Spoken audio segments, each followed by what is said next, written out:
구약 320쪽 여호수아 1장 1절에서 9절까지입니다.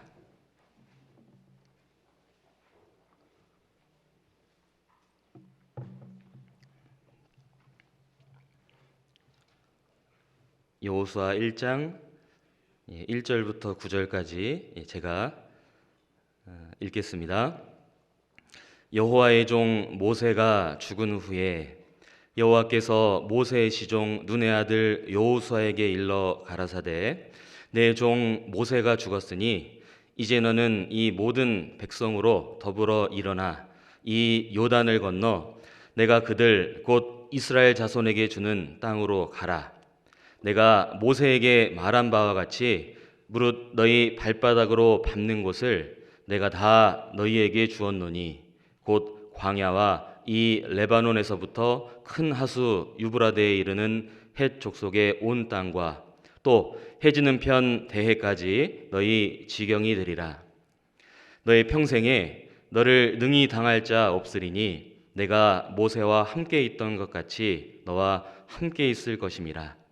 내가 너를 떠나지 아니하며 버리지 아니하리니 마음을 강하게 하라. 담대히 하라.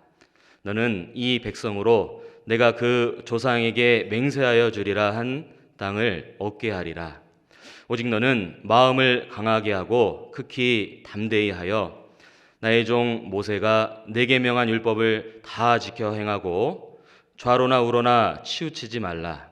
그리하면 어디로 가든지 형통하리니 이 율법책을 내 입에서 떠나지 말게 하며 주야로 그것을 묵상하여 그 가운데 기록한 대로 다 지켜 행하라. 그리하면 내 길이 평탄하게 될 것이라. 내가 형통하리라.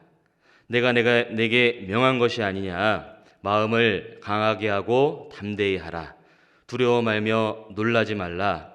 내가 어디로 가든지 내 하나님 여호와가 너와 함께하느니라 하시니라. 여기 앞에 2절 여호수아 1장 2절만 같이 읽겠습니다. 내 종 모세가 죽었으니 이제 너는 이 모든 백성으로 더불어 일어나 이 요단을 건너 내가 그들 곧 이스라엘 자손에게 주는 땅으로 가라. 성경을 읽어보지 않은 사람들은 성경의 내용을 그저 도덕책 아니면 성경 종교 경전 중에 하나라고 그렇게 생각을 합니다. 그런데 성경을 자세히 읽어보면 성경의 내용의 대부분은 역사로 기록되어 있음을 발견할 수 있습니다. 특별히 하나님의 선민인 이스라엘 민족의 역사로 기록이 되어 있는데 여기에는 크게 두 가지 중요한 의미가 있습니다. 왜 하나님께서 성경의 대부분을 이스라엘의 역사로 말씀하셨을까? 첫 번째는 성경에 기록된 내용과 그대로 이스라엘 역사가 흘러가는 것을 통해서 배후에 하나님이 계시구나, 하나님이 살아계시다, 이것을 증거하는 결정적인 증거가 됩니다.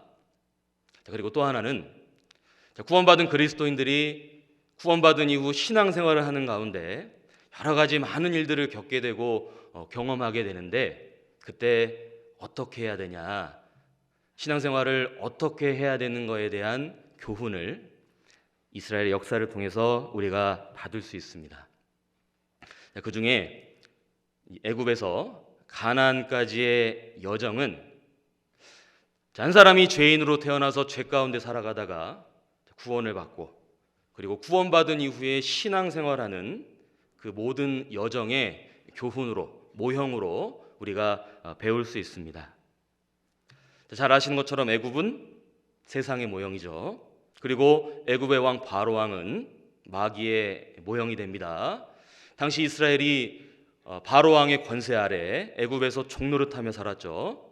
그것은 구원받지 않은 사람들이 사단의 권세 가운데, 죄 가운데 살아가는 그 모형이 됩니다.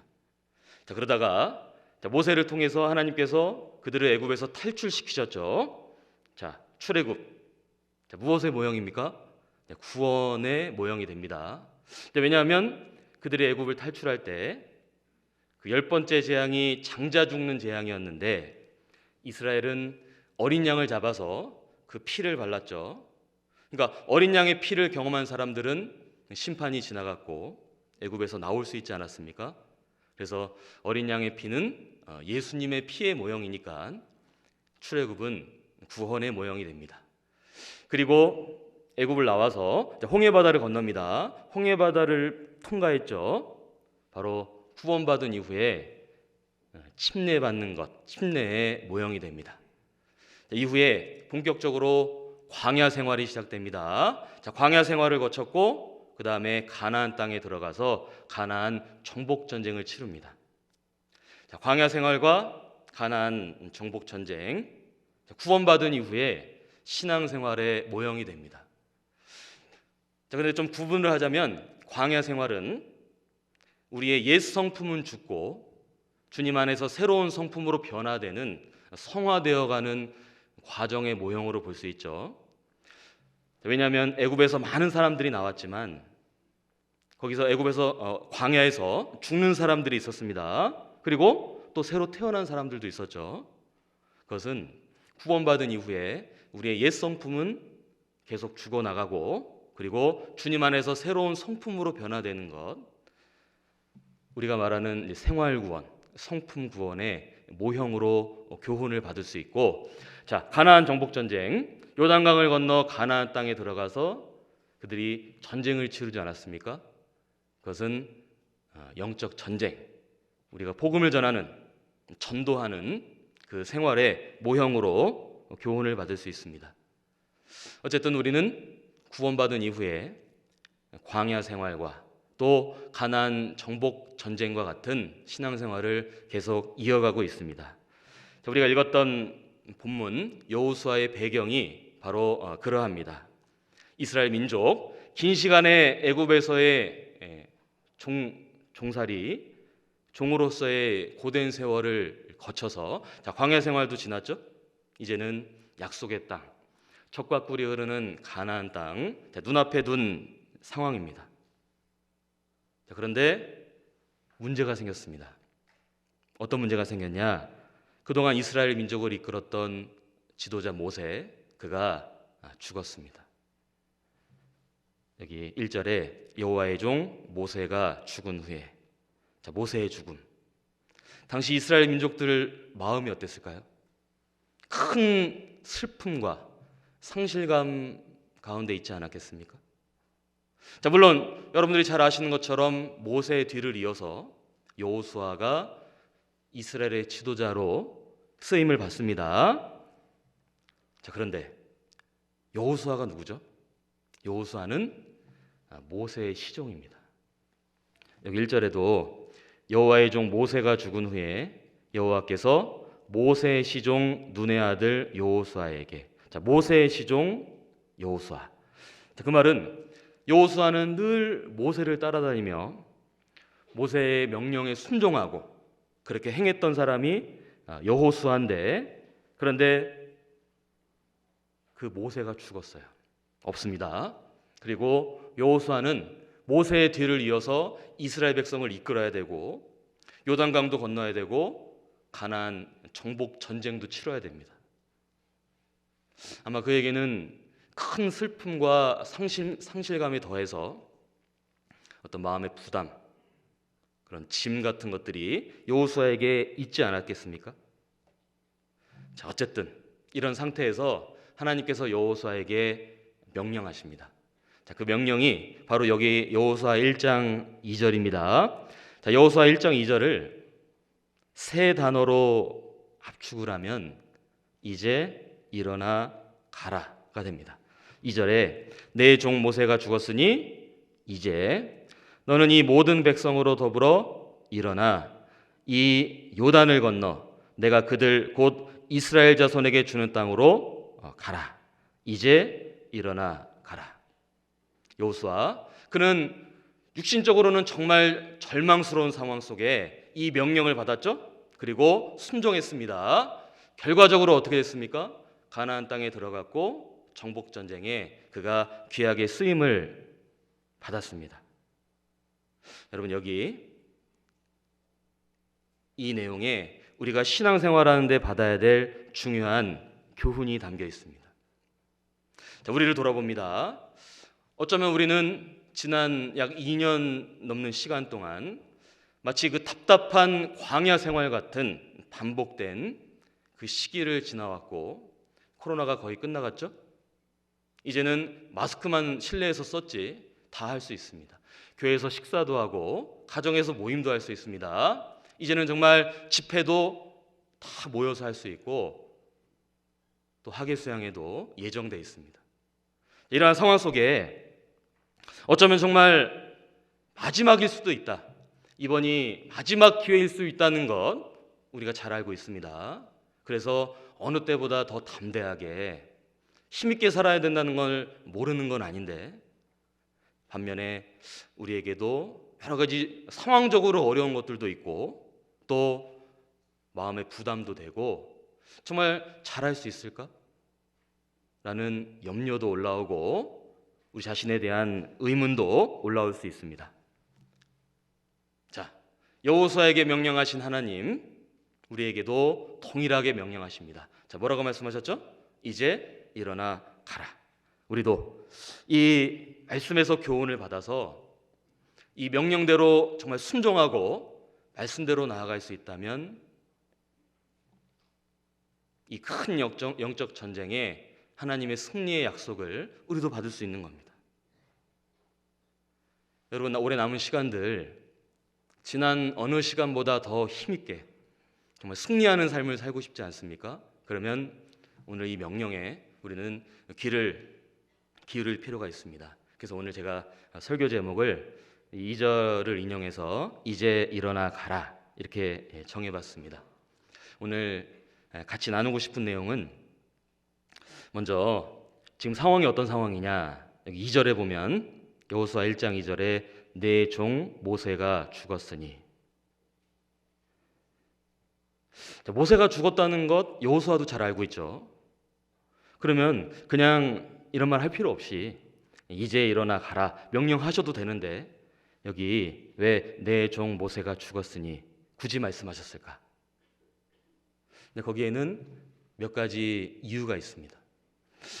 여호수아의 마음에 하나님께서 일깨워주고자 하시는 것이 있는데 사실은 우리도 동일하다는 겁니다. 우리도 비슷한 상황에 처할 수 있는데 그거를 다시 언급하신 건 우리 마음에 일깨우고자 하는 것이 있다. 그 내용을 한번 생각을 좀 해보고, 그리고 어쨌든 하나님의 명령은 이제 일어나 가라. 이 세 가지에 대해서 좀 더 구체적으로 생각해 보겠습니다. 그리고 이제 일어나 가라, 어려운 말은 아니죠. 이해하기 어렵고 복잡한 얘기는 아닙니다. 그런데 정작 그렇게 사는 것은 우리가 경험적으로 쉽지 않다는 걸 알고 있습니다. 그래서 정말 이제 일어나 갈 수 있게, 그 명령에 순종할 수 있게 하는 바탕이 되는 것들이 있습니다. 여기 이 본문 안에 두 가지를 말씀하셨는데 그 내용도 같이 한번 살펴보고, 그리고 마지막으로는 여기 3절에 보면 3절에 내가 모세에게 말한 바와 같이 무릇 너희 발바닥으로 밟는 곳을 내가 다 너희에게 주었노니. 뭐라고 말씀하셨죠? 내가 다 너희에게 주었노니. 승리가 예정된, 이미 약속된 싸움에 참여되는 겁니다. 사실 신앙생활도 동일하죠. 결과가 나와 있지 않습니까? 우리는 승리가 이미 예정된 싸움에 참여되어 있는 겁니다. 그들도 그랬습니다. 그래서 이러한 영적 전쟁에 우리가 함께하는 것이 얼마나 가치 있고 의미 있고 우리도 동일한 약속을 받았다. 그래서 그 약속을 바라보고 힘있게 나아가야 되지 않겠느냐, 그 내용까지 오늘 같이 한번 생각을 해보겠습니다. 자, 먼저 여호수아 1장 1절에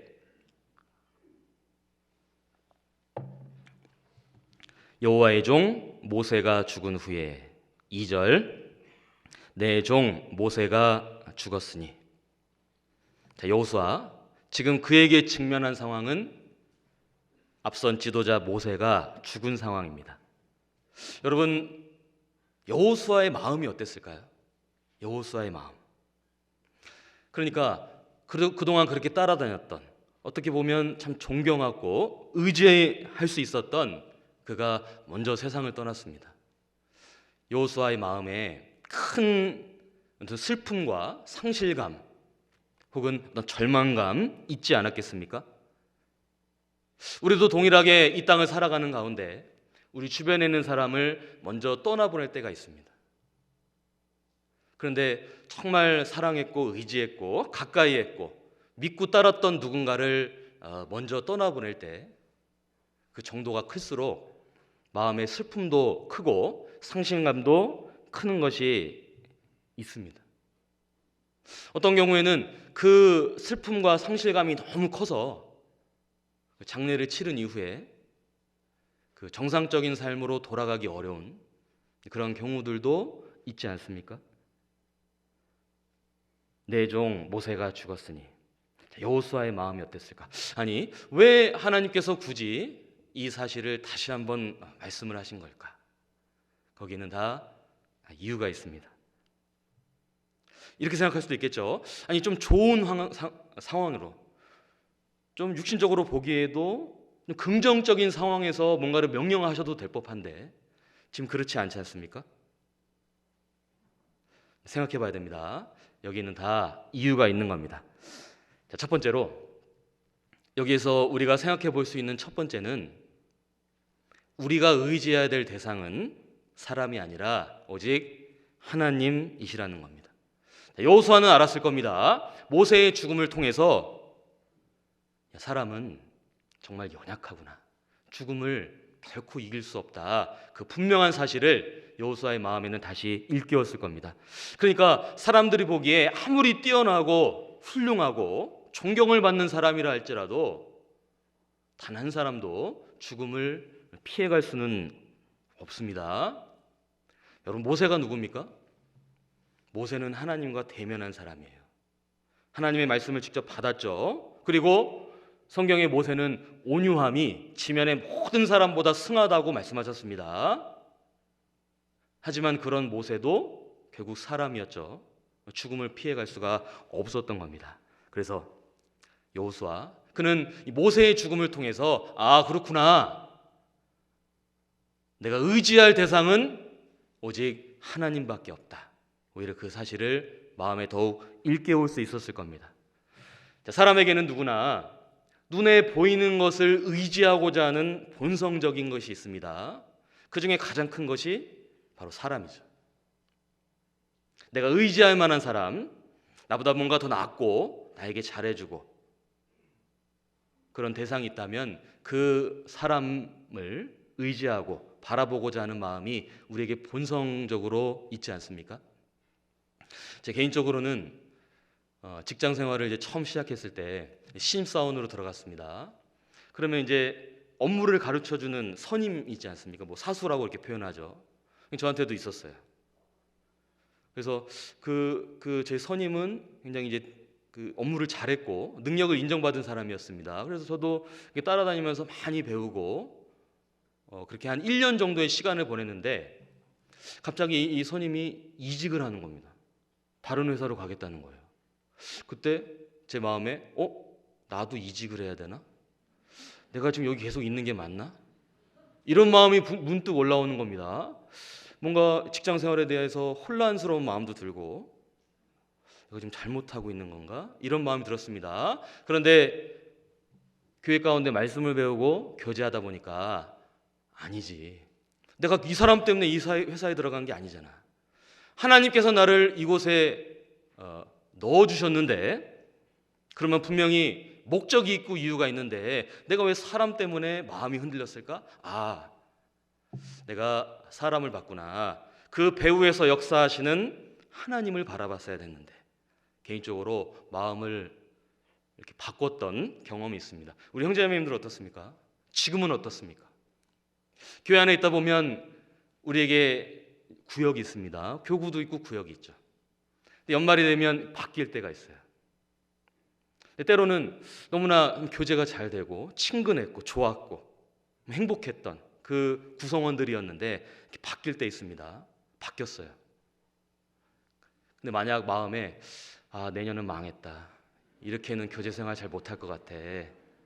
만약 그런 마음이 든다면 내가 정말 누구를 의지하고 신앙생활을 했을까? 혹 나도 모르게, 물론 형제자매들과 친밀하게 교제하는 거 맞지만 나도 모르게 그 배후에서 역사하시는 하나님을 내가 바라보지 않았던 건 아닐까? 다시 한번 생각하게 되는 계기가 되지 않습니까? 사실 하나님께서 그걸 가르쳐 주려고 그런 환경적인 변화를 허락하실 때도 있죠. 내가 너무 가까이 하는 사람과 떨어지게 만들기도 하시고, 또 그 사람에게 실망을 경험하게 되는 그런 일들도 있지 않습니까? 그러면 우리가 깨닫게 되죠. 내가 그동안 사람을 봤구나. 사람을 의지했구나. 사람은 의지할 대상이 아니었는데 하나님만 바라봤어야 됐는데, 오히려 그러한 시간을 통해서 하나님을 더욱 의지하고자 하는 마음을 일깨우게 됩니다. 여기 내 종 모세가 죽었으니 우리가 의지할 대상은 하나님입니다. 자, 비슷한 사례를 보겠습니다. 여기를 줄로 잡고 이사야 6장.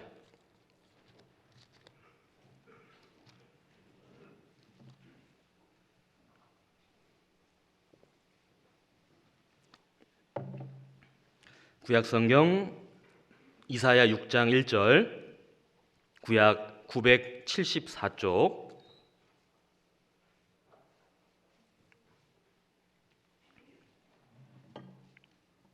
이사야 6장 1절에 우시야 왕의 죽던 해에 내가 본즉 주께서 높이 들린 보좌에 앉으셨는데 그 옷자락은 성전에 가득하였고, 여기 우시야 왕의 죽던 해, 우시야 왕, 그는 남유다의 왕이었죠. 그가 죽던 그 해. 그럼 우시야 왕은 성경적으로 봤을 때 물론 그에게도 잘못은 있었지만 그래도 남유다를 잘 이끌었던 왕입니다.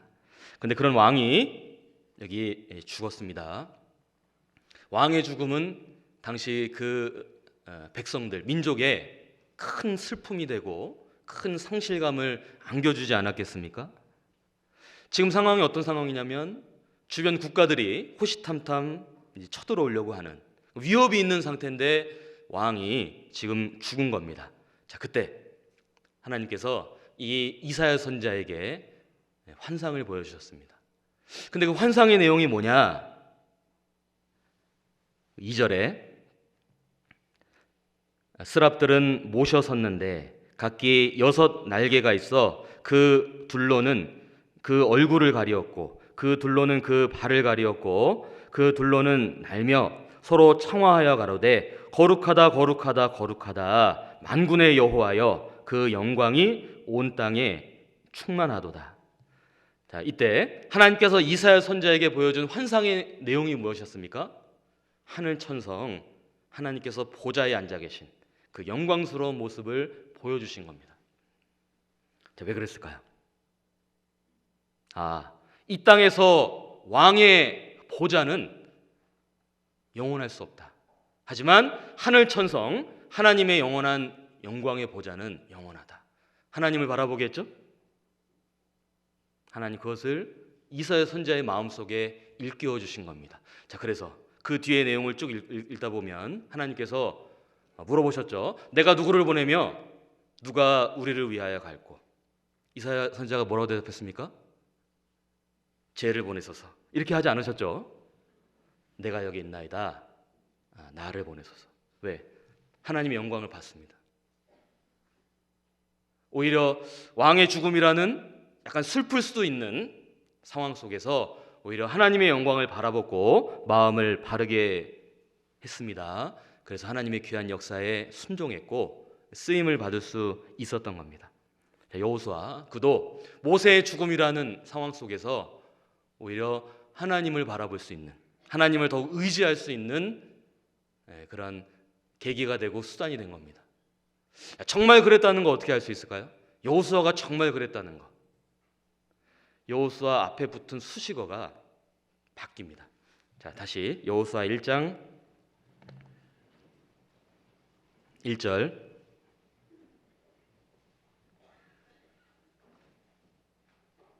여호수아 1장 1절에 여호와의 종 모세가 죽은 후에 여호와께서 그다음에 모세의 시종 눈의 아들 여호수아에게, 여호수아 앞에 뭐라고 말씀하셨죠?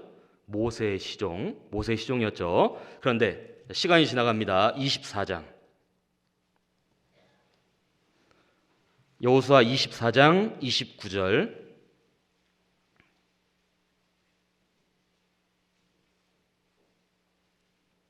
여호수아 24장 29절에 이 일 후에 여호와의 종 눈의 아들 여호수아가, 여호수아 앞에 수식어가 무엇으로 바뀌었습니까?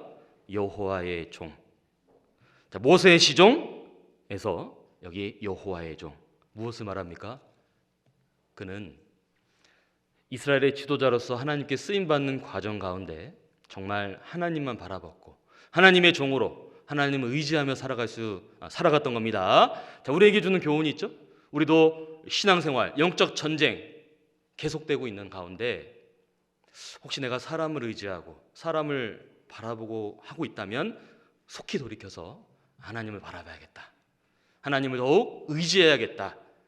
그것이 승리의 비결이 됩니다. 또 여기 모세의 죽음은 또 하나 주는 교훈은, 모세 죽음은 그것으로 끝나는 게 아니라 다시 만난다는 소망의 시작점으로 우리가 생각할 수 있습니다. 그리스도인들에겐 소망이 있습니다. 왜? 죽음으로 끝이 아니죠. 영원한 천국에 대한 소망이 있지 않습니까? 세상 사람들은 장례식장에서 곡소리 내면서 슬피 웁니다. 그저 웁니다. 왜? 소망이 없으니까요. 그리스도인은 다릅니다. 비록 잠시 이별의 아픔이 있고 슬픔은 있지만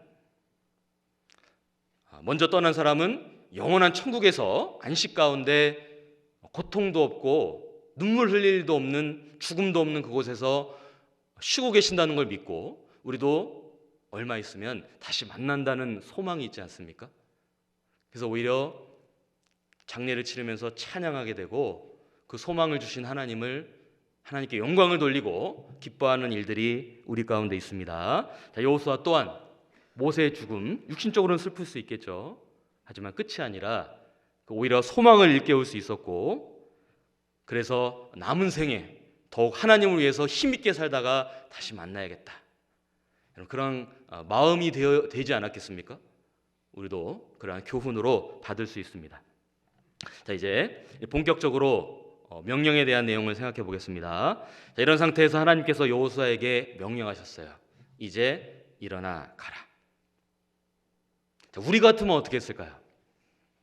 자, 누군가가 장례를 치고 돌아왔습니다. 우리 같으면 뭐라고 얘기합니까? 바로 이제 주방으로 들어가세요. 응? 주차 봉사 시작하셔야죠. 하계수양에 설치 봉사 갑시다. 그렇게 말하기보다는 정말 힘드셨겠어요. 좀 쉬셔요. 좀 마음도 진정시키시고 필요하면 어디 다녀오셔요. 얼마나 마음이 슬프시겠어요. 우리 같으면 위로의 말이나 그런 말을 하지 않겠습니까? 하나님께서는 이게 뭐라고 하셨죠? 내 종 모세가 죽었으니 하고 다른 얘기 전혀 없고 이제 일어나 가라. 자, 오해하는 분들이 있습니다. 야, 하나님 너무 냉정하시다. 너무 정말 인정사정도 없으시다. 자, 그렇습니까? 아닙니다. 인간의 본성을 가장 잘 아시는 하나님께서 여호수아에게 바로 명령하셨어요. 여러분, 어떻게 하는 게 더 좋은 걸까요? 만약 이러한 상황에 처한 사람에게 혼자만의 시간, 개인적인 시간을 많이 주는 것, 아니면 오히려 더 적극적으로 신앙생활에 임하는 것, 무엇이 맞겠습니까? 적극적으로 하는 것이 맞는 겁니다. 자, 물론 개인적으로 하나님 앞에 돌아보고 기도하고 마음을 추스릴 수 있는 시간은 필요하겠죠. 하지만 그 이후에는 오히려 전보다 더 적극적으로 신앙생활하는 것이 마땅한 겁니다. 왜? 그때 정말 회복이 되고 오히려 후회 없이 남은 생애를 더 힘있게 살 수 있는 계기가 될 수 있는 겁니다. 자, 예수님께서 말씀하셨죠. 요한복음 4장에 보면 예수님께서 사마리아 여인을 전도하고 이제 계실 때 제 아들이 왔습니다. 이제 먹을 거 드리려고 잡수실 것을 드리려고 했는데 예수님께서 나는 양식이 따로 있다. 그러니까 야, 누가 갖다 드렸어? 이렇게 하는데 예수님께서 대답하셨죠? 요한복음 4장. 요한복음 4장 34절.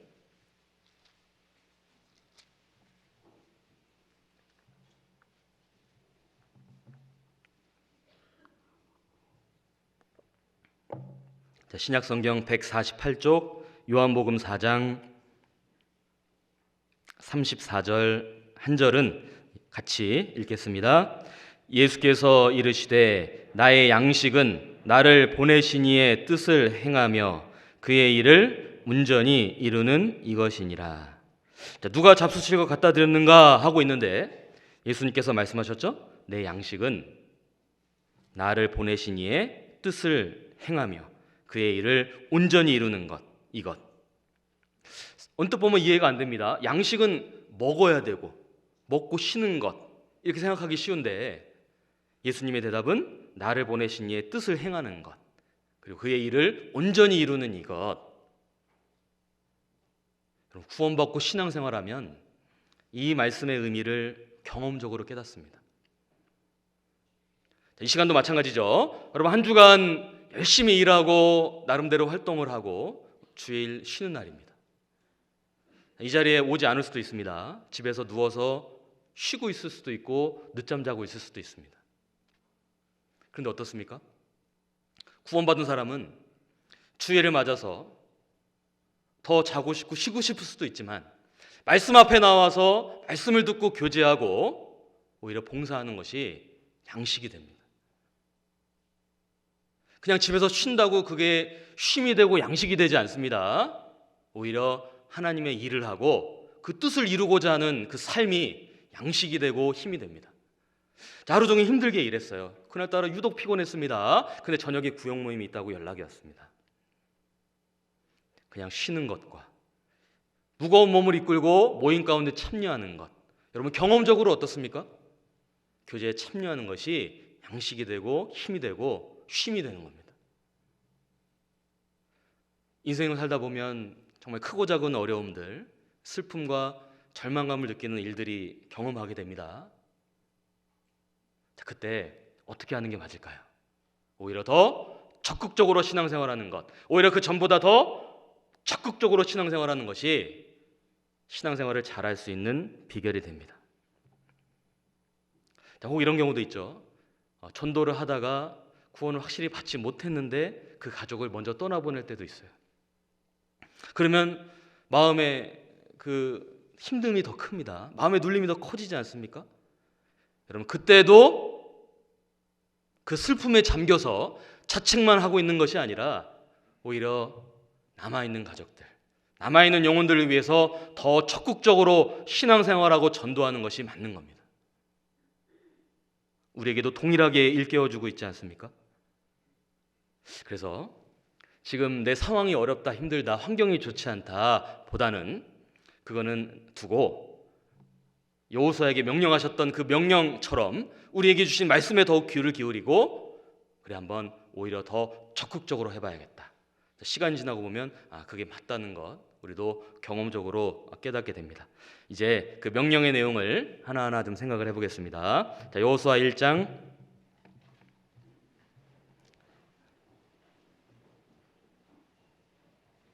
2절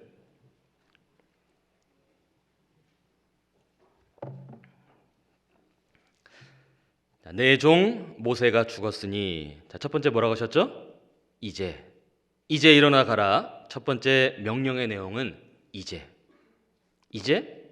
바로 지금 바로 이때 지금 이제 다음에 아니요 나중에 좀 있다가 좀 쉬었다가 그렇게 말씀 안 하셨죠? 여기 이제 무슨 얘기입니까? 지금 바로 지금 이때 하라고 하신 겁니다.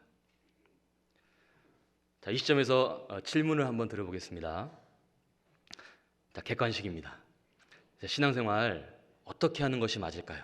1번 과거형, 2번 미래형, 3번 현재형. 몇 번이죠? 답은 주로 뒤에 있죠. 신앙생활은 과거형 아닙니다. 미래형도 아니고 현재형으로 하는 것이 마땅합니다. 자, 이제 일어나가라. 이제 신앙생활을 현재형으로 해야 될 것을 일깨워 줍니다. 만약 과거형으로 신앙생활하고 있다, 그러면 늘 이렇게 말합니다. 옛날 얘기만 합니다. 내가 옛날에 이랬다고. 옛날에는 뭐 어떤 직분도 했었고 전도도 많이 했다고. 과거 얘기. 간증을 하면 늘 과거 얘기만 합니다.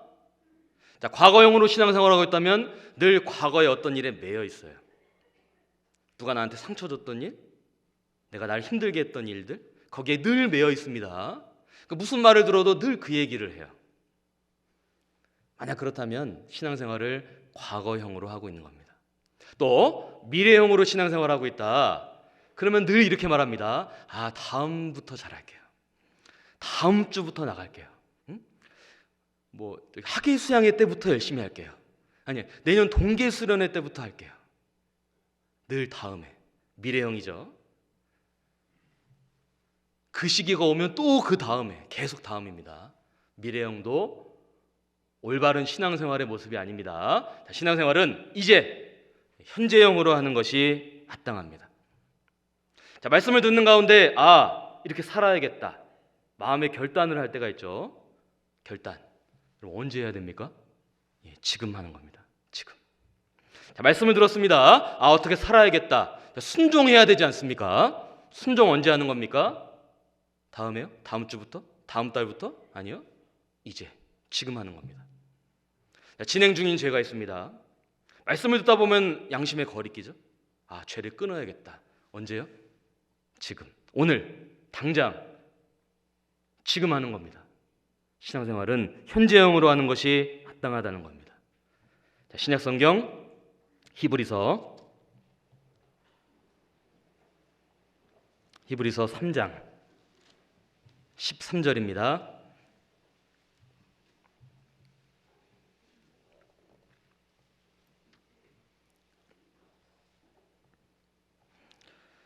신약 355쪽 히브리서 3장 13절.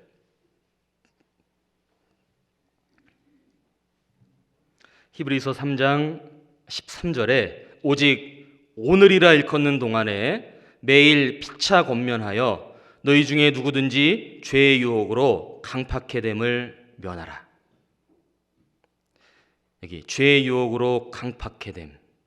하루를 살아가는 가운데도 유혹이 계속 있습니다. 마귀로부터, 세상으로부터. 아마 우리 형제자매님들도 지난 한 주간 여러 가지 유혹을 받았을 겁니다. 근데 자칫 그 유혹을 받아들이면 마음이 강팍해지죠. 마음이 딱딱해집니다. 자, 그렇게 되지 않기 위해서 이 말씀처럼 오직 오늘이라 일컫는 동안에 매일 피차 권면하는 것 중요하지 않습니까? 자, 언제요? 오늘이라 일컫는 동안에 매일. 왜? 신앙생활은 현재형인 겁니다. 자, 교제 가운데 잘 참여하지 않는 분들 찾아갈 때가 있습니다. 신방을 합니다. 그러면 이런 말을 들을 때 있어요. 아직 진행 중인 죄가 있는데 이 죄가 정리되면 그때 교제 나가겠습니다. 자, 그 말은 무엇과 비슷합니까? 목욕탕 가자고 하니까 때가 너무 많아가지고 갈 수가 없다고, 집에서 좀 밀고 가겠다고. 하수도 막힙니다. 집에서 하기보단 가서 밀어야죠. 가서 미는 겁니다. 그러려고 하는 거 아닙니까? 교제 가운데 왜 참여합니까? 내가 깨끗하고 잘 살아서 하는 게 아니라 발 씻으러 가는 겁니다. 우리 신앙생활도 동일합니다. 지금 환경이 좀 좋지 않습니다. 상황이 어렵습니다. 정리되면 하겠습니다. 정리될까요? 참여해야 정리되는 겁니다. 나아갈 때 하나님 도와주시는 겁니다. 전도하는 것, 복음 전하는 것, 전도하자. 언제 해야 됩니까? 지금 하는 겁니다. 상황이 좀 주님이 주시는 때가 되면요, 어떻게 합니까? 뭔가 아직은 아닌 것 같아요. 아닙니다. 복음 전하는 것도 현재형으로 가는 것이 맞습니다. 자, 사도행전 16장 31절 잘 아시는 말씀이죠. 가로되 주 예수를, 그 다음 뭐라고 하셨습니까? 가로되 주 예수를 믿었냐? 라고 안 하셨죠. 믿으라. 믿으라. 현재형입니다. 그래야면 너와 내 집이 구원을 얻으리라. 자, 오해할 수 있습니다. 너 구원 받았어? 그럼 너희 가족 다 구원 받을 거야. 아니라는 겁니다. 주 예수를 믿으라. 내가 구원받은 이후에 현재를 정말 예수님 믿는 사람답게 산다면 그 가운데 가족들에게도 복음이 전해지는 겁니다. 하나님 분명히 가족들 구원해 주신다고 했는데 왜 이렇게 안 해주시냐? 돌아봐야겠죠. 내가 현재 삶을 정말 그리스도인답게 살고 있냐? 예수님 믿는 사람답게 살고 있냐? 혹 그렇지 않으므로 전도가 안 될 수도 있는 겁니다. 복음 전하는 것도 틀림없이 현재형으로 하는 것이 맞습니다. 자, 여러분 만약 여호수아가 현재형이 아니었어요. 과거형이었어요. 늘 광야 생각만 하고 있어요. 늘 모세만 생각하고 있어요. 미래형이었다면 다음에 좀 있다가 가나안 정복 전쟁에 쓰임 받을 수 있었을까요? 요단강 못 건넜을 겁니다. 요단강 어떻게 건넜겠습니까?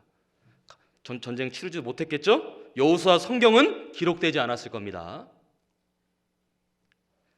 자, 이제 현재형으로 바르게 신앙생활할 때 영적 전쟁에 쓰임을 받을 수 있고 승리할 수 있습니다.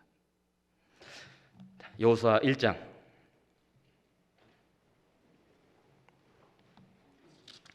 여기 줄로 잡아주셨죠? 여호수아 1장 2절 두 번째 내용을 보겠습니다.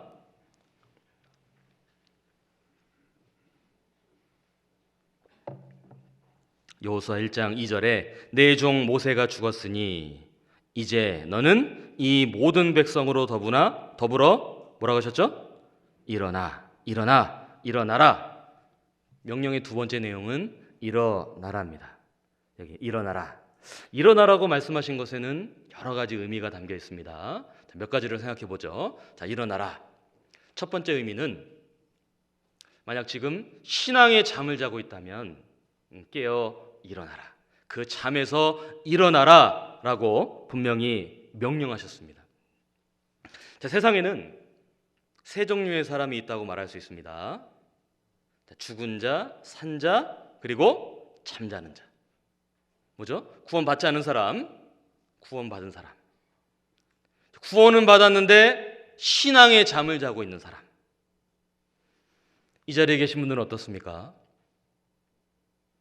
죽은 자입니까? 산 자입니까? 혹은 잠자는 자입니까?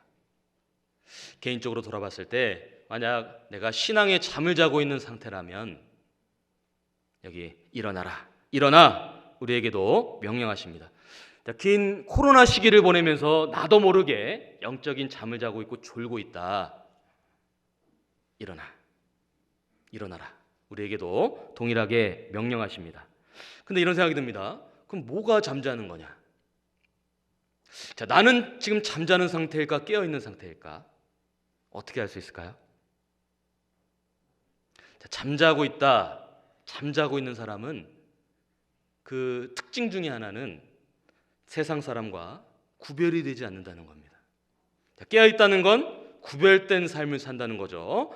자, 어떤 분들 주무시는데요, 우리 수양회 때도 보면 너무 깊이 주무셔서 지금 죽었나? 이렇게 안 일어나는 경우가 있죠. 지금 봉사 새벽에 나가야 되는데 숨소리도 잘 안 들리고 안 일어나셔요. 죽었나? 살아 계신 거죠. 잠을 깊게 든 겁니다. 이렇게 옮겨도 몰라요. 자, 잠자는 자가 그렇다는 겁니다. 죽은 자는 당연히 그렇죠. 신앙의 잠을 너무 깊게 자고 있으면 죽은 자와 구분이 안 됩니다. 이 사람이 구원받은 사람인가? 그리스도인이 맞는가? 자, 나는 어떠한가?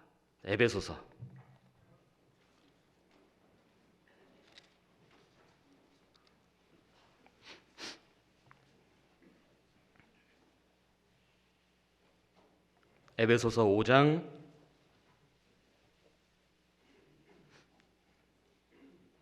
14절 신약 315쪽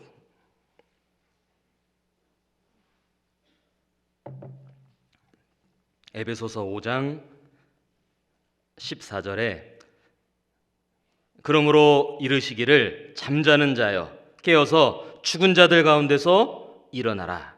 그리스도께서 내게 비추시리라 하셨느니라. 여기도 잠자는 자가 있고 죽은 자가 있죠. 자, 죽은 자는 죽은 자인데 잠자는 자는 죽은 자는 아닌데 잠을 자고 있는 겁니다. 자, 말씀하셨죠? 깨어서 그들 가운데서 일어나라. 만약 내 자신도 돌아봤을 때, 자, 내가 속한 가정에서, 자, 직장에서, 사업 공간에서, 학교에서, 있는 곳에서 만약 구원받지 않은 사람과 구분이 잘 되지 않는다, 구별되어 살아가고 있지 않다, 그렇다면 나도 신앙에 잠을 자고 있는 겁니다. 그리스도인이 세상 사람들에게 듣는 말 중에 가장 부끄러운 말 중에 이런 게 있습니다. 교회 다니셨었어요? 하나님 믿으셨어요? 여러분 그런 말 들은 적 있습니까? 가장 부끄러운 말이죠. 왜냐하면 평소에 그리스도인답게 살지 않았다는 겁니다. 그리스도인답게 살았다면 여러분 하루만 같이 있어도 분명히 드러납니다. 왜? 빛과 소금의 삶을 살잖아요. 근데 왜 구분이 안 될까? 나도 혹시 나는 그렇게 생각하지 않는데 왜? 교회 생활을 열심히 하고 있으니까 모임도 다 참석하고 말씀도 듣고 있고 개인적으로 성경도 읽고 나는 그렇게 생각하지 않았는데 나도 신앙에 잠을 자고 있을 수 있습니다. 잠자는 자여 깨어서 죽은 자들 가운데서 일어나라. 잠자는 자여. 주무시는 분이 지금 안 계시네요. 우리에게도 일어나라고 분명히 말씀하셨습니다. 자, 또 일어나라 라는 말씀 속에는 어떤 의미가 있냐면 준비하라 라는 의미도 담겨 있습니다. 자, 왜냐하면 일어난다는 건 바로 다음 동작을 취할 수 있는 준비된 상태를 말하지 않습니까? 만약에 그냥 편하게 앉아 있어요, 누워 있어요. 자, 그 상태에서는 다음 동작을 바로 취하기가 어렵죠. 시간이 걸립니다. 자, 일어나라는 건 준비하라. 준비되어야 할 것을 우리에게 또한 명령을 하신 겁니다. 자, 군대에서 초병이 뭐 하고 있습니까? 초병이 서서 경계합니다. 만약에 초병이 편하게 앉아 있거나 누워 있다면 적이 쳐들어왔을 때 확인 못할 수도 있겠죠. 그리고 미처 확인했다 하더라도 대응이 늦을 수 있습니다. 공격당할 수 있겠죠. 경계 근무는 서서 하지 않습니까? 그리스도인의 삶도 동일하다. 일어나라. 준비되어 있어야 된다. 영적 전쟁에선 더욱 그렇습니다. 준비된 그리스도인이 쓰임 받습니다. 왜 하나님 나를 쓰시지 않지? 그 이전에 생각해 봐야겠죠. 내가 정말 준비되어 있을까? 내가 일어난 상태가 맞는가? 하나님 부르시면 내가 바로 내 여기 있나이다 라고 대답할 준비가 과연 나는 되어 있는 걸까? 여러분 생각해야 됩니다. 내가 준비되어 있지 않고 무방비 상태로 살아가고 있기 때문에 수많은 기회들이 그냥 지나가고 있고 오히려 적들로부터 공격당하고 있을 수 있는 겁니다. 자, 일어나라. 준비하라 라고 말씀하신 겁니다. 여러분 생각해 보면 무슨 일을 하든지 준비되었다는 건 굉장히 중요합니다. 예를 들면 운동을 할 때도 운동을 한다. 오늘 같이 어떤 운동을 한다. 근데 만약 체력이 준비되어 있지 않다면, 기술이 아무리 뛰어나도 체력이 준비되어 있지 않다면 그걸 할 수가 없죠. 조금 시작하다가 중단될 수밖에 없습니다. 자, 100m 달리기 선수, 100m 달리기 우리 올림픽 때 보면 어떻게 합니까? 탁 들어와서 바로 뜁니까? 그렇지 않죠. 물론 그동안에도 계속 준비했고 시합 당일에도 계속 왔다 갔다 하면서 자세 취하고 계속 준비합니다. 그리고 나서 정말 시작했을 때 탕 하고 달려나가죠. 왜? 준비된 사람이 좋은 결과를 낼 수 있고 하나님 앞에서도 쓰임을 받을 수 있습니다. 자, 우리 청년들 직장도 마찬가지죠.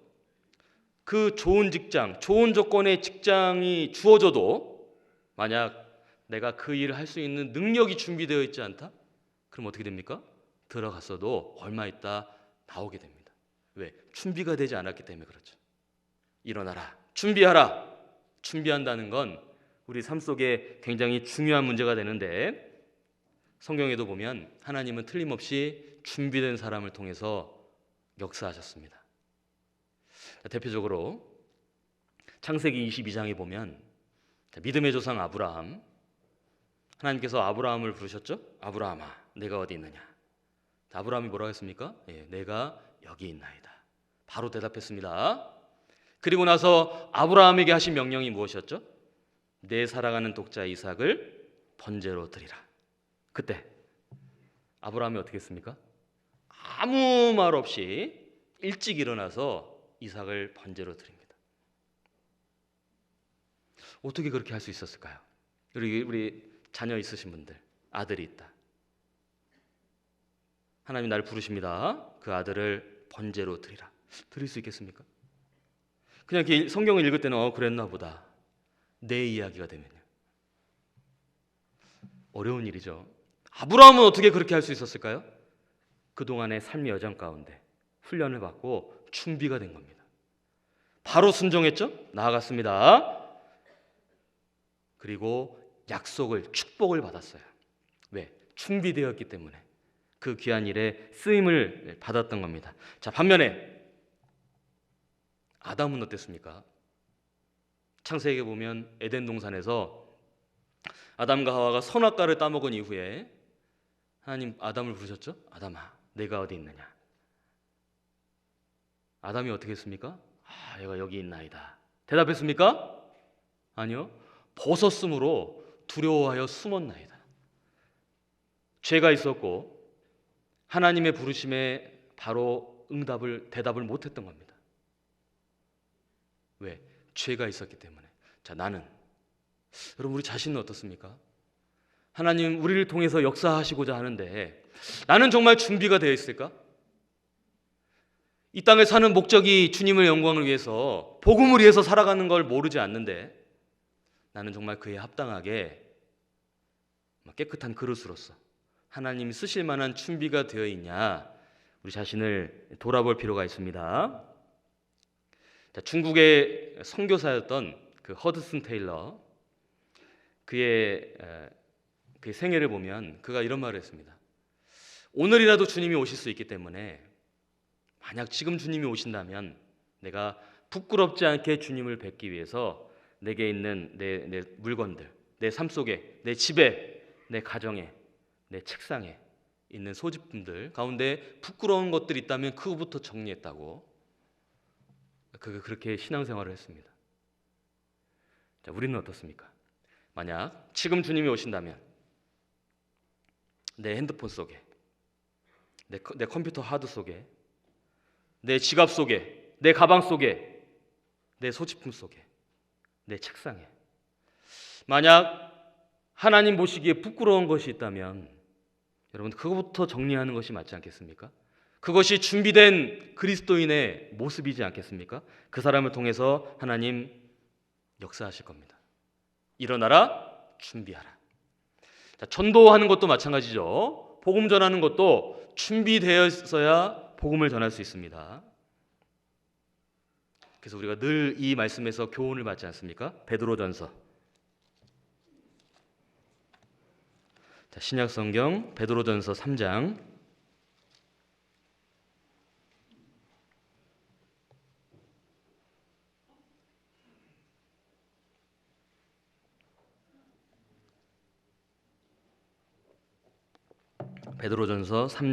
15절.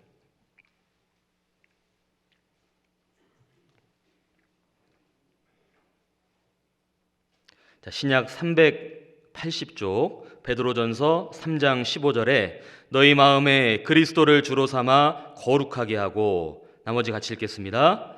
너희 속에 있는 소망에 관한 이유를 묻는 자에게는 대답할 것을 항상 예비하되 온유와 두려움으로 하고.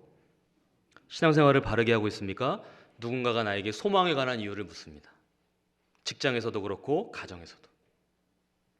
그때 대답할 것을 항상 예비해야겠죠. 예비된 사람, 준비된 사람은 준비된 말을 하고 그 영혼을 건집니다. 근데 만약 내가 예비하지 않았다면, 준비되지 않았다면 이런 상황에 처합니다. 지금 전도할 타이밍인데, 이 사람이 무슨 얘기를 꺼냈는데 이거 지금 전도해야 되는데 여기 왔다 갔다 하는데 안 나와요. 준비가 되지 않은 거죠. 준비된 그리스도인들은 적절한 말을 대답을 하고 그 영혼을 복음으로 인도합니다. 말씀으로. 이번 집회도 그렇지 않겠습니까? 대집회 한 주 앞두고 있는데 내가 그동안 어쨌든 어려운 상황 속에서도 믿음을 지키고 바르게 살아가고 있다면 나에게 분명히 물어옵니다. 그때 준비된 대답으로 그들의 영혼을 집회 가운데로 인도하는 겁니다. 준비된 사람이 복음을 전하는 데 쓰임을 받습니다. 그러니까 다시 얘기하면 평소에 잘해야 된다는 거죠. 평소에. 자, 우리가 전도할 때마다 이 말씀을 듣습니다. 자, 디모데 후서 4장.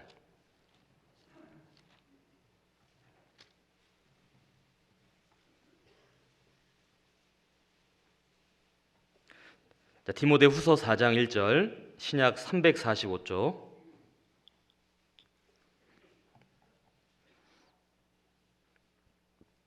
디모데 후서 4장 1절에 하나님 앞과 산자와 죽은 자를 심판하실 그리스도 예수 앞에서 그의 나타나실 것과 그의 나라를 두고 엄히 명하노니 너는 말씀을 전파하라. 때를 얻든지 못 얻든지 항상 힘쓰라.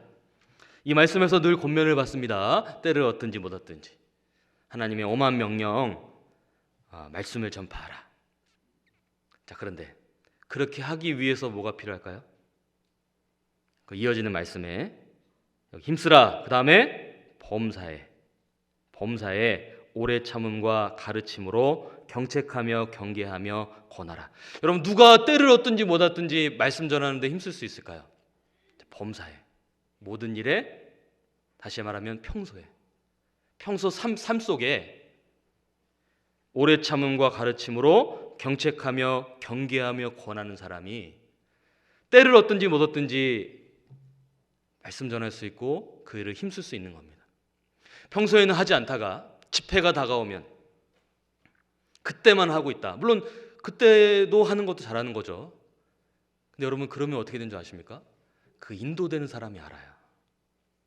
제가 이제 그런 얘기를 들은 적이 있습니다. 누군가 부탁을 받아서 만나서 얘기를 나누는데 그 원래 인도하는 분, 가족이죠. 그분이 한 번씩 연락이 온대요. 연락이 오면은 딱 뭘 느끼냐면 전도 집회 기간 됐구나. 눈치를 챈다는 겁니다. 이분이 연락할 때는 집회가 다가왔을 때. 그러면서 이제 이분도 나름 대응을 하는 거죠. 그 말을 할 줄 아니까. 우리도 그럴 수 있다는 겁니다. 여기 범사에, 평소에 모든 일에 우리의 삶이 그렇고 우리가 그렇게 살아가는 가운데 여러분 정말 전도할 수 있지 않겠습니까? 그래서 이제 대집회도 앞두고 있고 또 이후에 집회들이 있고 또 수양회도 있습니다. 누가 인도할까요? 준비하는 사람, 준비된 그리스도인. 계획하고 행하고 또 반복하고 준비할 때 그 일에 쓰임을 받을 수 있습니다. 자, 일어나라. 자, 여기에는 또 어떤 의미가 있냐? 자, 일어나라, 일어나. 그 앞에 어떤 단어가 붙어 있습니다. 자, 여호수아 1장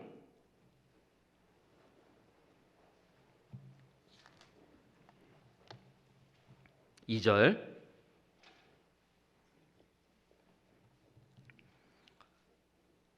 여호수아 1장 2절에 내 종 모세가 죽었으니 이제 너는 이 모든 백성으로 어떻게 일어나죠? 더불어 일어나. 이 모든 백성으로 더불어 일어나. 자, 혼자 일어나는 거 아닙니다. 모든 백성으로 더불어 같이 함께 일어나라 말씀하셨어요. 만약 이 전쟁을 혼자 해야 된다 할 수 없습니다. 더불어 함께 같이 할 때 이 전쟁을 임할 수 있고 승리할 수 있는 겁니다. 우리도 동일합니다. 신앙생활 혼자 못합니다. 구원받은 성도들과 더불어 일어나 같이 하는 겁니다. 신앙생활은 함께 하는 겁니다. 더불어. 그 사람이 신앙생활을 잘할 수 있고 전도도 할 수 있습니다. 사실 생각해보면 앞에 내용도 말씀드린 것도 마찬가지죠. 신앙의 잠에서 깨어 일어나는 것, 혼자 못합니다. 같이 하는 거예요. 자, 준비되는 것 혼자 못하는 겁니다. 교회 가운데 함께 더불어 같이 하는 겁니다. 그래서 우리에게 정말 감사하게 교회를 주셨고 내 주변에 신실한 형제자매님들을 주시지 않았습니까? 여기 이 모든 백성으로 더불어 일어나. 교회 가운데 함께하는 것, 그것이 승리의 비결이 됩니다. 여러분, 전도 집회 때도 보십시오. 그저 어떤 강사가, 전도인이 그저 설교를 잘한다고 역사가 나타납니까? 아닙니다. 자, 전도인도 전도인 나름대로 최선을 다해서 전합니다. 그런데 우리 함께하는 우리 동역자들, 교회 식구들이 있죠. 자, 찬양을 부릅니다. 주방에서는 식사 준비 봉사를 하고 있죠. 그리고 주차 봉사도 하고 안내도 하고 청소도 하고 그리고 결정적으로 옆에서 인도하는 사람이 있습니다. 자, 같이 하는 겁니다. 더불어 함께. 그때 하나님의 역사를 경험합니다. 그러니까 그 얘기는 내가 교회 가운데 온전히 붙어 있어야 된다. 거해야 된다. 늘 반복해서 말씀드리지만 가장 중요한 문제가 되는 겁니다. 왜냐하면 전도서 4장의 말씀처럼 우리는 나 자신은 연약하고 부족하기 때문에 언제든 넘어질 수도 있고 실수할 수도 있습니다. 나의 연약함을 누구보다 나 스스로가 잘 압니다. 하지만 혹 그렇더라 하더라도 옆에 붙들어서 일으켜주는 동무가 있지 않습니까? 함께 구원받고 한 소망 가운데 신앙생활하는 우리 형제자매님들, 우리 식구들, 동역자들, 우리 같이 하기 때문에 더불어 다시 일어나서 힘입어서 신앙생활을 하는 겁니다. 그것이 이 전쟁의 승리의 비결이었는데 감사하게도 우리 주변에 그러한 동역자들이 있습니다. 여기 더불어 일어나.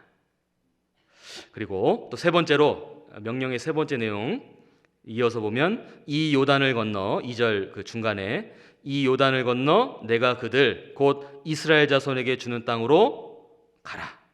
명령의 세 번째 내용은 가라. 가라. 자, 무슨 얘기죠? 결과를 보기 전에 먼저 순종하라 라는 의미가 담겨 있습니다. 여러분, 만약 하나님께서 요단강도 이미 갈라놓으셨고 가나안 족속도 하나님이 이미 다 정리해 놓으셨어요. 그리고 가라? 그러면 어렵지 않죠. 그러면 정말 가면 되는 겁니다. 결과가 이미 주어졌으니까. 근데 지금 어떤 상황인 겁니까? 요단강 여전히 넘실거리고 있고 가나안 족속들은 기세등등하게 살아 있습니다. 자, 그런 상태에서 가라. 결과를 보기 전에 먼저 순종하라 라고 말씀을 하신 겁니다. 자, 적이 없는 땅을 밟는 것 누구나 할 수 있죠. 하지만 믿음으로 나아가는 것, 순종하는 건 믿음이 바탕이 되지 않으면 사실은 불가능한 겁니다. 여러분, 전도하는데요. 말씀 들어보겠다고 연락이 오면 그럼 내가 전도하겠다. 누구나 다 할 수 있는 겁니다. 나 요즘에 힘들어서 너 다음 주부터 일주일 뒤에 대집회 있다고 그랬지? 내가 꼭 들을게. 그러면 누구나 전도할 수 있습니다. 하나님 명령은 가라. 그 결과를 보기 전에 먼저 순종할 것을 우리에게 말씀하신 겁니다. 성경에 그러한 사례들이 많이 있죠. 예를 들면 그 열왕기상 17장에 사르밧 과부 얘기가 나옵니다. 사르밧 과부 가뭄통에 이제는 먹을 게 다 떨어졌어요. 이제 아들과 한 번 떡 해먹고 죽을 거 이거 해먹고 죽을랍니다. 딱 그 상황입니다. 근데 엘리야 선지자가 와서 그래 그 떡 만들어서 나 줘라. 그리고 나서 먹어라.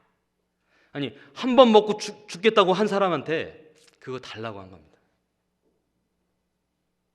근데 그렇게 하면 이 가뭄이 다하는 날까지 통의 가루 병의 기름이 그치지 아니하리라.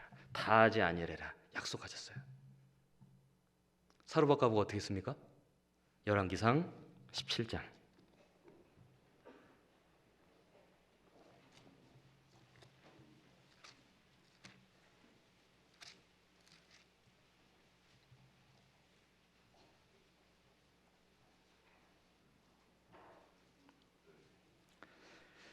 구약 열왕기상 17장 12절 구약 45쪽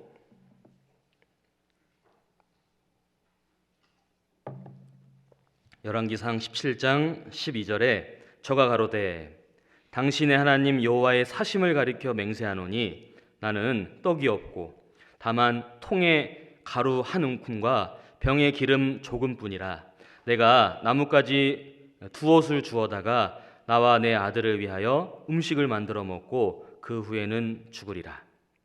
엘리야가 저에게 이르되 두려워 말고 가서 내 말대로 하려니와 먼저 그것으로 나를 위하여 작은 떡 하나를 만들어 내게로 가져오고 그 후에 너와 내 아들을 위하여 만들라.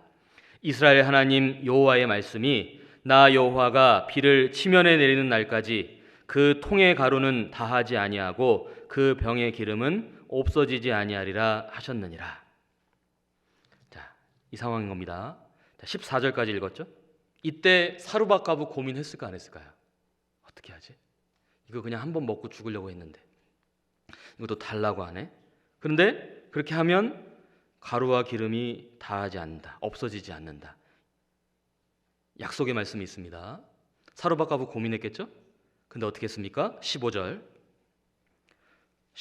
저가 사르밧가부가 가서 엘리야의 말대로 하였더니 저와 엘리야와 식구가 여러 날 먹었으나 여호와께서 엘리야로 하신 말씀같이 통의 가루가 다하지 아니하고 병의 기름이 없어지지 아니하리라. 자, 결과를 보기 전에 그녀는 먼저 순종했죠. 그리고 나서 약속을 받았습니다. 야, 재밌는 일이 있었다. 여러분, 그냥 이게 이야기로 그칠까요? 우리에게는 적용이 안 될까요? 자, 현재 내 삶 속에는 이 말씀이 적용이 되지 않을까요? 동일한 겁니다. 하나님 저에게 물질을 주신다면 제가 주님께 다 드리겠습니다. 아닙니다. 있는 것으로 드릴 때 주님이 거기에 더해 주시는 겁니다. 하나님 제가 너무 바빠서 시간이 없어서요. 시간이 되면 그때 하겠습니다. 아닙니다. 시간을 쪼개고 우선순위를 정해서 먼저 할 때 나머지 채워주시고 도와주시는 겁니다. 가라. 먼저 순종하라. 결과를 보기 전에 먼저 순종할 때 하나님의 역사를 경험합니다. 여호수아는 이 말씀을 그 삶 속에서 경험을 했죠. 자, 언제 그랬습니까? 요단강을 건널 때. 요단강을 건널 때 요단강이 갈라지고 건넌 게 아니라 제사장이 발을 담그니까 갈라졌죠. 자, 먼저 순종하니까 결과가 나타났습니다. 그리고 건너갔습니다. 여리고성 전투 때 어땠습니까? 여리고성 때 성을 돌아라. 하루에 한 바퀴씩. 마지막 날에는 7바퀴. 총 13바퀴 돌고 나팔 불고 외쳐라. 그러면 무너지리라. 상식적으로는 이해 안 될 수도 있겠죠. 저렇게 해서 살까? 최신 무기를 동원해서 최선을 다해서 싸워도 지금 어려울 수도 있는데 지금 돌으라고? 여호수아와 이스라엘 민족이 어떻게 했습니까? 믿음으로 돌았어요. 그러니까 성벽이 무너졌고 그리고 승리할 수 있었습니다. 우리에게도 동일하게 말씀하십니다. 때로는 눈앞에 보이는 상황이 너무 캄캄하고 답답해서 주저할 때도 있습니다. 자, 그런데 정말 앞이 캄캄하고 답답할 때 그때 순종하면 은혜의 스위치가 켜진다. 그래서 내 앞길을 밝혀주시고 하나님의 도우심을 경험할 수 있습니다. 사실 이 내용을 모르는 건 아니죠. 우리가 교회 가운데 늘 배우지 않습니까? 순종하면 복. 근데 때로는 내 마음이 그렇게 안 될 때도 있어요. 어떻게 맨날 그렇게 해야 되냐? 언제까지 그렇게 해야 되냐? 내가 왜 그렇게 해야 되는데? 반발심이 올라올 때도 있죠. 그때 어떻게 해야 될까요? 이걸 기억했으면 좋겠습니다. 만약 순종해야 되는데 내 마음에 부딪힘이 있을 때 나를 사랑하시는 주님께서 하신 명령이니까, 그러니까 순종하겠다. 나 때문에 대신 피 흘려 죽으시고 이 세상에서 나를 가장 사랑하시고 나를 천국으로 인도하시고 나와 늘 함께 해주시고 동행해 주시고 나를 지켜주시고 보호해 주시고 가장 좋은 길로 인도하시는 그분께서 나에게 하신 명령이라면 내가 그렇게 하겠다. 여러분, 그럴 수 있지 않습니까? 구원받은 사람은 동일하게 공감할 수 있습니다. 그래, 지금 이해가 잘 안 되고 납득이 안 될 수도 있지만 내 경험적으로 주님이 명령하신 거니까 그렇게 해야겠다. 자, 교회 나오는 것, 나는 좀 불편하고 사람들 낯가림도 심하고 교제 참여하는 것, 간증에 대한 부담도 있고 가야 되나? 그냥 혼자서 성경 읽고 하면 되는 거 아닐까? 너희는 내가 일러준 말로 이미 깨끗하였으니 내 안에 거하라. 그래, 나를 구원해 주신 주님이 명령하신 거니까 내가 그렇게 하겠다. 나는 본성적으로 함께하는 거 불편하지만 나를 구원해 주신 주님이 명령하신 거니까 내가 그렇게 하겠다. 순종할 수 있지 않습니까? 전도하는 거 어렵습니다. 가족 전도하는 거 특히 더 어렵죠. 불편한 일도 있고 그동안에 쌓여있는 것들도 있습니다. 그래서 때로는 망설이게 되고 해야 된다는 건 알죠. 그때도 기억해야겠죠. 나를 구원해 주신 주님이 명령하신 거니까, 나도 그렇게 구원받았으니까 그래, 다시 한번 해야겠다. 순종에 대한 부딪힘이 있을 때 주님의 명령을 일깨웁니다. 당장 눈앞에는 보이는 것이 없죠. 그런데 믿음으로 순종하는 겁니다. 그래서 고린도후서에 이는 우리가 믿음으로 행하고 보는 것으로 하지 아니함이로라. 우리는 신앙생활은 눈에 보인 것 따라 하는 것 아니고 믿음으로 하는 거 맞지 않습니까? 자, 가라, 먼저 순종하라. 그때 하나님의 역사를 경험합니다. 자, 이제 일어나 가라. 자, 이 내용이 복잡한 건 아니죠. 이해하기 어려운 건 아닙니다. 그런데 경험적으로 그렇게 살아가는 삶이 결코 쉽지 않다는 걸 우리가 알고 있습니다. 근데 정말 그렇게 살아갈 수 있는 그 바탕을 우리가 본문에서 찾을 수 있습니다. 자, 두 가지입니다. 자, 첫 번째는 뭐냐? 이제 일어나 갈 수 있는 그 바탕이 되는 첫 번째는 하나님이 나와 함께 하신다는 겁니다. 내가 어떤 상황에 처하더라도 내가 너와 함께 있느니라. 그것을 일깨워 주셨습니다. 자, 여호수아 1장 5절.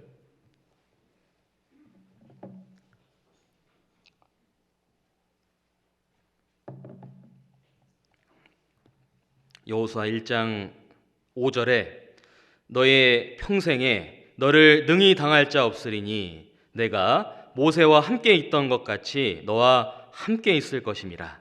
내가 너를 떠나지 아니하며 버리지 아니하리니. 여기 너와 함께 있을 것임이라. 내가 너를 떠나지 않고 버리지 않을 거다.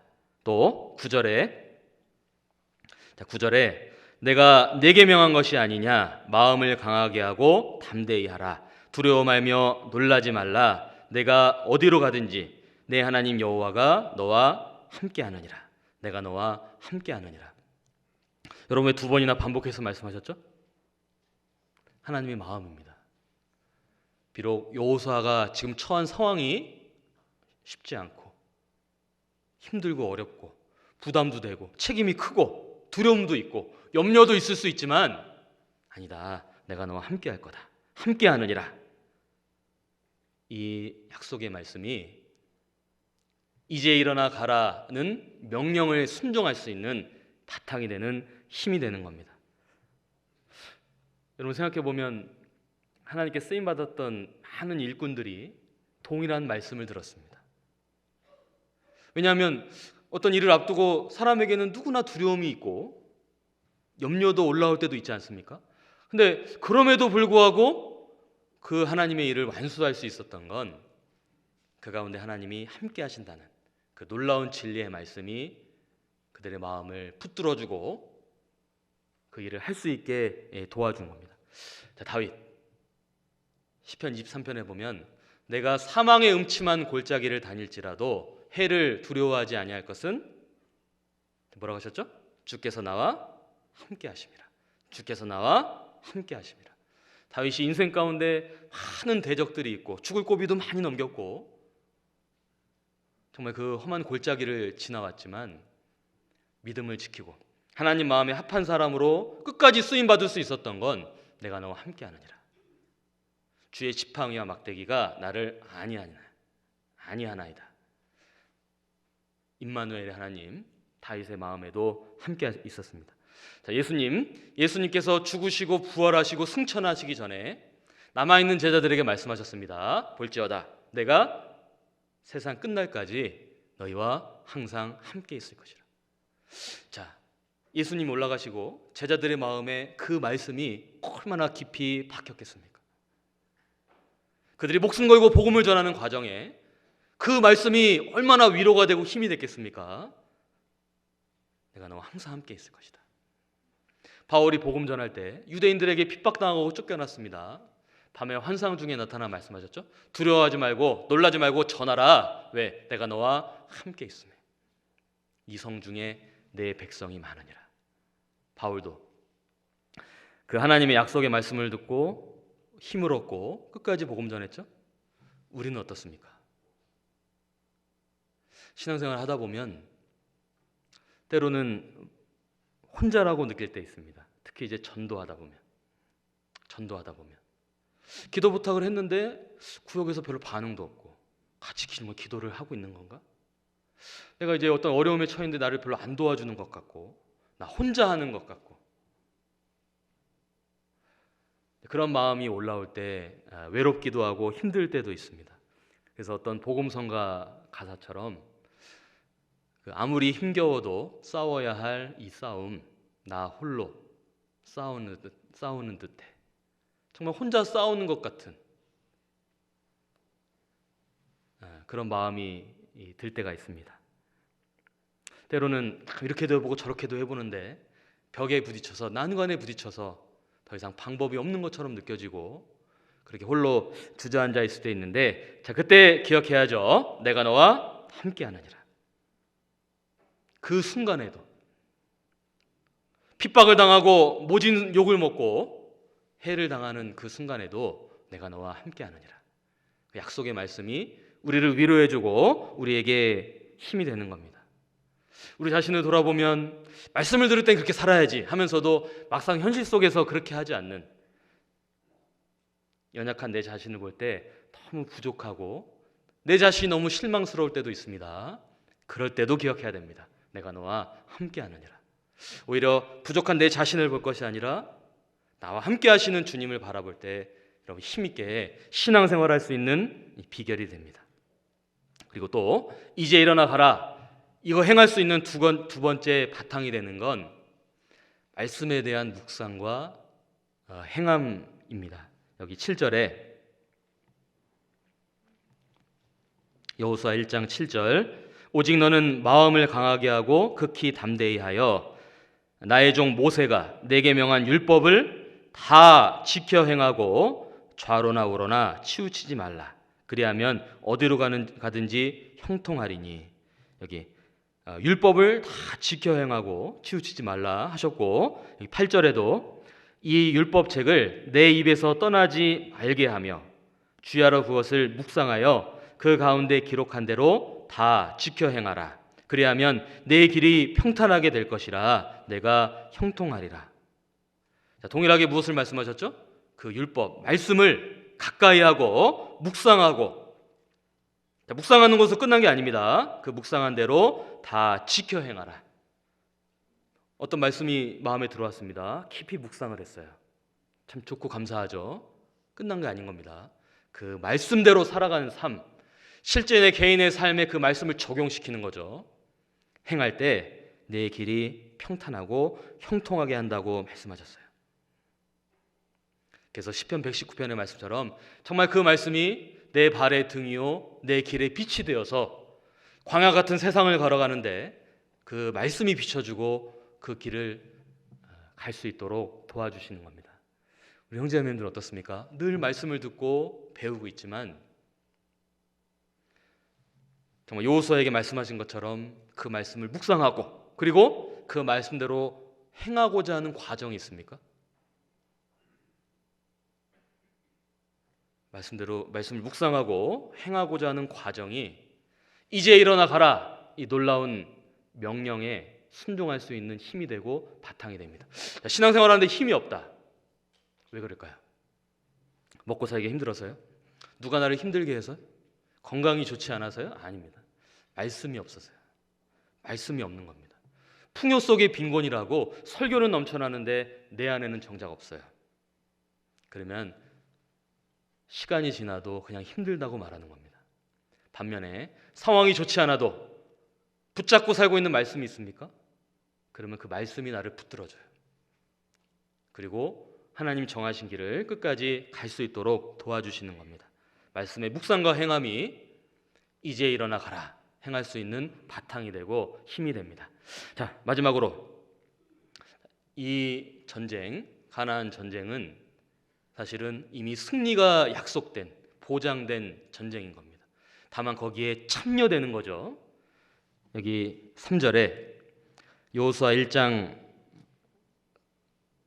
3절, 내가 모세에게 말한 바와 같이 무릇 너희 발바닥으로 밟는 곳을 내가 다 너희에게 주었노니, 여기 내가 다 너희에게 주었노니. 자, 4절 끝에도 너희 지경이 되리라. 자, 내가 다 너희에게 주었다. 너희 지경이 되리라. 무슨 얘기입니까? 가나안 땅 이미 약속된, 승리가 보장된 그 싸움에 참여하라고 말씀하신 겁니다. 해야 될 일은 딱 하나인 거죠. 여기 발바닥으로 밟는 곳을 준다 했으니까 그럼 어떻게 하면 됩니까? 열심히 밟으면 되는 겁니다. 만약에 우리를 딱 모아놓고요, 서울에 땅을 딱 보여주면서 자, 지금부터 시작하는데 발바닥으로 밟는 곳 다 널 땅으로 주겠다. 그럼 형제자매들 어떻게 하시겠습니까? 그 젖먹다니까지 다 써가지고 밟으려고 하지 않겠습니까? 왜? 밟으면 내 거가 되는 거니까. 신앙생활이 그렇다. 영적 전쟁이 그렇다는 겁니다. 밟는 곳마다 다 너희에게 주었노니. 승리가 보장돼 있죠? 그러니까 우리는 다만 참여되는 겁니다. 그 일에. 자, 앞두고 있는 집회도 그렇습니다. 수양회도 마찬가지죠. 승리가 보장돼 있어요. 약속이 주어져 있습니다. 관건은 내가 얼마나 밟을 거냐, 참여될 거냐, 함께 할 거냐, 거기에 관건이 있는 겁니다. 그래서 결과적으로 여호수아는 이 어려운 상황 속에서도 명령에 순종했죠. 이제 일어나 가라. 물론 바탕이 되는 말씀들이 있었습니다.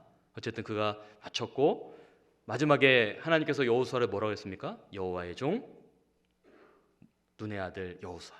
그는 하나님의 종으로 귀하게 살았습니다. 말년에 그가 외칩니다. 오늘날 너희 택할 자를, 섬길 자를 택하라. 나와 내 집은 오직 여호와를 섬기겠노라. 자신 있게 말할 수 있었죠? 여러분, 그 시작에 여기 여호수아 1장에 이제 일어나 가라, 귀한 명령의 말씀이 있습니다. 자, 우리도 이제 5월 달이 지나갑니다.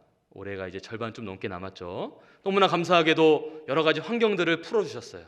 이제 다 할 수 있습니다. 마스크만 쓰고. 그러면 정말 이 말씀대로 해봐야 되지 않겠습니까? 그러면 틀림없이 우리에게도, 우리의 신앙생활도 승리가 보장된 싸움이기 때문에 그 약속을 우리에게도 주실 겁니다. 그래서 남아있는 그 기회들 놓치지 않고 우리가 함께하는 가운데 주님께 영광 돌리는, 승리하는 시간들로 채워가기를 바랍니다. 기도하겠습니다. 주님 감사합니다. 우리에게 성경을 내려주시고 늘 말씀으로 교훈해 주신 것 감사드립니다. 어려운 상황 속에 하나님의 명령을 받아 순종했던 여호수아 그 백성들처럼 우리도 우리에게 주신 말씀들 마음에 새기고 그 말씀에 순종하여 살아가는 가운데 주님의 약속의 말씀을 받아서 축복 가운데 살아가는, 승리하는 삶으로 이끌어 주시기를 바랍니다. 또 교회 앞에 계획된 대전도 집회 앞서 행해 주시고 기도하는 영혼들 이번에 꼭 말씀 앞에 나와서 후원을 받을 수 있도록 역사해 주시옵소서. 말씀 전하실 목사님, 또 위에서 준비하고 수고하는 모든 손길 가운데 함께 해주시고 주님 홀로 영광 받으시기를 바랍니다. 주님 앞에 서는 그날까지 우리 중에 한 사람도 이뤄지지 않고 이 거룩한 무리 가운데 주님의 은혜와 사랑 가운데 서로 사랑하고 또 밖으로 힘있게 복음을 전하는 시간들로 인도해 주시옵소서. 우리 남은 시간들 주님의 손길에 모든 것을 의지하며 언제나 우리를 사랑하시는 예수님 이름으로 기도드렸습니다. 아멘.